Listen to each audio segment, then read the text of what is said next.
Good morning. আজ হচ্ছে Sunday. ঘুম থেকে উঠেই আমি ব্রেকফাস্ট সেরে চলে আসি কিচেনে লাঞ্চের জন্য খাবার বানাতে। আজকে বানিয়েছিলাম ইলিশ মাছ আর মাছের ডিমের বড়া। রান্না কমপ্লিট করে চলে আসি আমি আমার রুমে। এখানে আমি হেয়ার স্প্রে ইউজ করবো, এটা হচ্ছে আলপস গুডনেসের রোজমেরি স্প্রে। আর কয়েকদিনে আমার ভিডিওগুলো খুব একটা ভালো আসবে না, কারণ আজকে সকালেই আমার মুডটা একটু অফ হয়ে গেছে, স্ট্যান্ডটা ভেঙে গেছে আমার। লাঞ্চ কমপ্লিট করে দুজনে ঘুমিয়েছি বিকেল 5টার সময়। আর ঘুম থেকে উঠেছি, দেখতেই পাচ্ছ কটা বাজে এখন ঘড়িতে। এইরকমটা আমার সাথে এই প্রথমবার হলো। যাই হোক, আমি ফেসটাকে ভালো করে ক্লিন করে তারপরে অ্যাপ্লাই করে নিয়েছি অ্যালোভেরা জেল।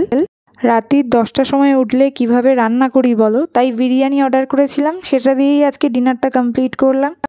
ডিনার করে বসেছিলাম তো এখানে মিস্টার হাবি আমাকে দিল আমার ফেভারিট আইসক্রিম, তাও আবার হেজেলনাট ফ্লেভারের, যেটা আমার ভীষণ ভীষণ ভালো লাগে। তো চলো আজকের মতো এইটুকুই, টাটা।